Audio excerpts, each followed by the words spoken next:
ಮಾತರಂ ಹಾಡಿನ ವಿಚಾರಕ್ಕೆ ಸಂಬಂಧಪಟ್ಟಂತೆ ಈಗ ಸಾಕಷ್ಟು ವಿವಾದಗಳಾಗ್ತಾ ಇದೆ. ಕಾಂಗ್ರೆಸ್ ಕಚೇರಿಯಲ್ಲಿ ಅದನ್ನು ಪೂರ್ಣ ಪ್ರಮಾಣದಲ್ಲಿ ಹಾಡಲಿಕ್ಕೆ ವಿರೋಧ ವ್ಯಕ್ತ ಆಯಿತು ಅಂತ ಈಗ ಸೋನಿಯಾ ಗಾಂಧಿ ಅವರ ವಿರುದ್ಧ FIRಗಳು ದಾಖಲಾಗ್ತಾ ಇದೆ. ನೀವು ಅದನ್ನು ಹೇಗೆ ನೋಡ್ತೀವಿ? ಭಾರತೀಯ ಜನತಾ ಪಾರ್ಟಿಯವರು ಅವರ ಹಳೆಯ ಸಿದ್ಧಾಂತ ಏನಿತ್ತು, ಗೋಲ್ವರ್ಕರ್ ಅವರು ಬಂಚ್ ಆಫ್ ಥಾಟ್ಸಲ್ಲಿ ಏನು ಬರೆದಿದ್ದರು, ರಾಷ್ಟ್ರ ಚಿಹ್ನೆಗಳು ಮತ್ತು ರಾಷ್ಟ್ರಗಾನ, ರಾಷ್ಟ್ರಗೀತೆ ಇದರ ವಿರುದ್ಧ ಮೊದಲಿಂದಲೂ ಸಹ ವಿರೋಧ ವ್ಯಕ್ತಪಡಿಸಿದ್ದಾರೆ. ಮೊದಲು 2024 ಲೋಕಸಭಾ ಚುನಾವಣೆ ಮೊದಲು 400 ಪಾರ್ ಅಂತಿತ್ತು, ಅಂದರೆ ಸಂವಿಧಾನವನ್ನು ಬದಲಾವಣೆ ಮಾಡ್ತೀವಿ, ಅದಕ್ಕೋಸ್ಕರ 400 ಸೀಟ್ಗಳನ್ನು ಕೊಡಿ ಅಂತಂದು. ಸ್ವತಂತ್ರ ಹೋರಾಟದ ಆಶಯಗಳು ಅಥವಾ ಸ್ವತಂತ್ರ ಹೋರಾಟದ ತಿರುಳೇನಿತ್ತು, ಅದು ಸ್ವತಂತ್ರ, ಸಂವಿಧಾನ, ತ್ರಿವರ್ಣ ಧ್ವಜ, ರಾಷ್ಟ್ರಗೀತೆ ಮತ್ತು ರಾಷ್ಟ್ರಗಾನ ಇವೆಲ್ಲಕ್ಕೂ ಸಹ RSS ಅವರು ಹಿಂದೂ ಮಹಾಸಭೆಯವರು ವಿರೋಧ ಇದ್ದರು. ಒಂದು ಪ್ರಯತ್ನ 2024 ಮೊದಲು ನಡೀತು, ಸಂವಿಧಾನವನ್ನು ಬದಲಾವಣೆ ಮಾಡ್ತೀನಿ ಅಂತ, ಅದು ಆಗಲಿಲ್ಲ, 240 ತಂದರು. ಈಗ ರಾಷ್ಟ್ರಗೀತೆ ಏನಿದೆ, ಜನಗಣ ಮನವನ್ನು ಅದನ್ನು ಅಪಮಾನ ಮಾಡಿರ್ತಕ್ಕಂಥ ಕೆಲಸ ಭಾರತೀಯ ಜನತಾ ಪಾರ್ಟಿಯವರು ಮಾಡಿದ್ದಾರೆ. ಅದನ್ನು 2ನೇ ದರ್ಜೆಗೆ ತೆಗೆದುಕೊಂಡ್ಬರ್ತಕ್ಕಂಥ ಕೆಲಸ ಮಾಡ್ತಾ ಇದ್ದಾರೆ. ಒಂದೇ ಮಾತರನ್ನ ಮೇಲ್ ತಂದು, ನಾವೇನು ಒಂದೇ ಮಾತ್ರ ವಿರುದ್ಧ ಇಲ್ಲ.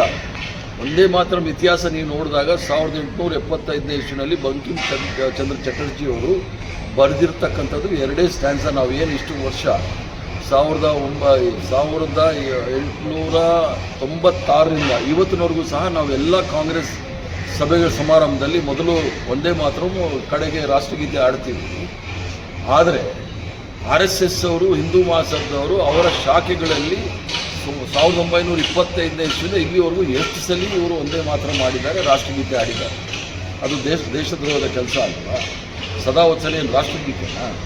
ಅದೇ ಥರ ಇವರು ಹೇಳ್ತಕ್ಕಂಥದ್ದು. ಆಮೇಲೆ 1882ನೇ ಇಸ್ವಿನಲ್ಲಿ ಅವರೊಂದು ಕಾದಂಬರಿ ಬರೀತಾರೆ ಆನಂದ್ ಮಠ.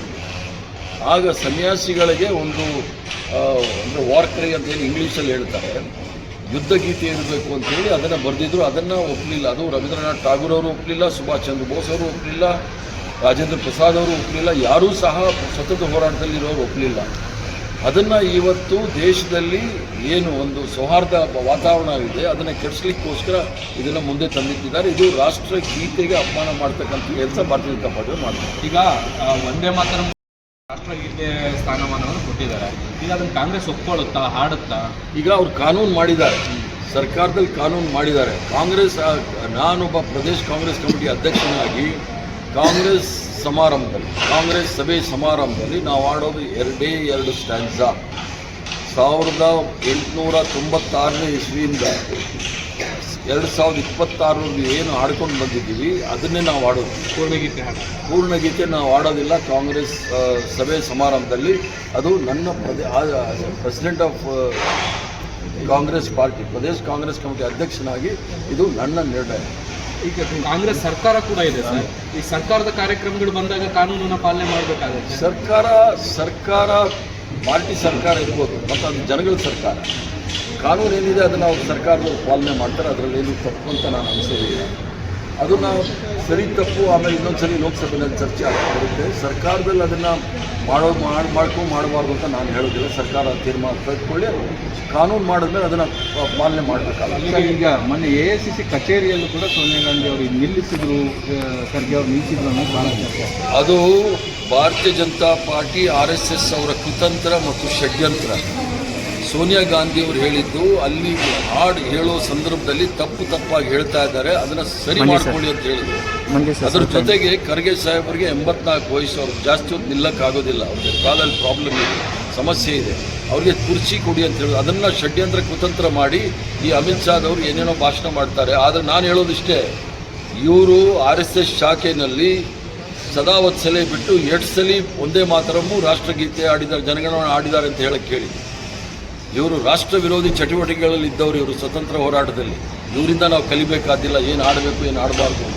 ಅಲ್ಲ, ಇದೇ ಹೊತ್ತಲ್ಲಿ ರಾಹುಲ್ ಗಾಂಧಿ ಅವರು ಮಾತಾಡಿರೋದೊಂದು ಆಡಿಯೋ, ಅಂದರೆ ವಿಡಿಯೋ ಆಡಿಯೋ 2 ಕೂಡ ಇದಾಗಿದೆ. ಅದರಲ್ಲಿ ನಾವು ಆಡೋದಿಲ್ಲ ಇದು ಅನ್ನೋದು ನಾವು ಹೇಳ್ತಾ ಇರೋದು.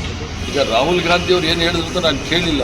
ನಾನೊಬ್ಬ ಕಾಂಗ್ರೆಸ್ ಕಾರ್ಯಕರ್ತನಾಗಿ, ಕಾಂಗ್ರೆಸ್ ಪಕ್ಷದ ರಾಜ್ಯದ ಅಧ್ಯಕ್ಷನಾಗಿ ಭಾಳ ಸ್ಪಷ್ಟವಾಗಿ ಹೇಳಲಿಕ್ಕೆ ಇಚ್ಛೆ ಬೀಳ್ತೇನೆ. ನಾವು ಆಡೋದು ಎರಡೇ ಸ್ಟ್ಯಾನ್ಸ. ನಮ್ಮನ್ನು ಜೈಲಿಗೆ ಹಾಕ್ತಾರ, ಪಾಸಿಗೆ ಹಾಕ್ತಾರ, ಹಾಕಲಿ ನಾವು ತಯಾರಿದ್ದೀವಿ. ಏನು ನಮ್ಮ ಪೂರ್ವಜರು ತ್ಯಾಗ ಬಲಿದಾನದಿಂದ ನಮಗೆ ಸ್ವತಂತ್ರವನ್ನು ಕೊಟ್ಟಿದ್ದಾರೆ, ರಾಷ್ಟ್ರಗೀತೆಯನ್ನು ಕೊಟ್ಟಿದ್ದಾರೆ, ಒಂದೇ ಮಾತೃವನ್ನು ಕೊಟ್ಟಿದ್ದಾರೆ, ಅದನ್ನು ನಾವು ಒಪ್ಕೊಳ್ತೀವಿ. ಸ್ವತಂತ್ರ ಹೋರಾಟದ ಘೋಷಣೆಗಳೇನಿತ್ತು, ಸ್ವತಂತ್ರ ಹೋರಾಟದ ಘೋಷಣೆ ಏನಿತ್ತು ಅಂದರೆ ಆಜಾದ್ ಹಿಂದ್ ಜಿಂದಾಬಾದ್, ಅಂದರೆ ಸ್ವತಂತ್ರ ಭಾರತಕ್ಕೆ ಜಯವಾಗಲಿ, ಕೋಮು ನಾರ ಒಂದೇ ಮಾತರಂ ಅಂದರೆ ಕೋಮು ಸೌಹಾರ್ದತೆ ಅಂದರೆ ಒಂದೇ ಮಾತರಮ್ಮು, ಇನ್ಕಿಲಾಬ್ ಜಿಂದಾಬಾದ್, ಈ ಮೂರು ಘೋಷಣೆಗಳಿತ್ತು. ಯಾವುದಾದ್ರೂ ಒಂದು ಕೂಗಿದ್ದಾರೆ BJPಯವರು, RSS ಅವರು? ಅಂದರೆ ಸ್ವತಂತ್ರ ಹೋರಾಟದ ವಿರುದ್ಧ ಬ್ರಿಟಿಷರ ಏಜೆಂಟ್ಗಳಾಗಿದ್ದಂಥವ್ರಿಂದ ನಾವು ಕಲಿಬೇಕಾಗ್ತದೆ. ಸರ್, ಈಗ ಡೆಲ್ಲಿಗೆ ಬಂದಿದ್ದೀವಿ, ಹೈಕಮಾಂಡ್ ನಾಯಕರನ್ನ ಭೇಟಿ ಮಾಡ್ತಿದ್ವಿ, ಏನು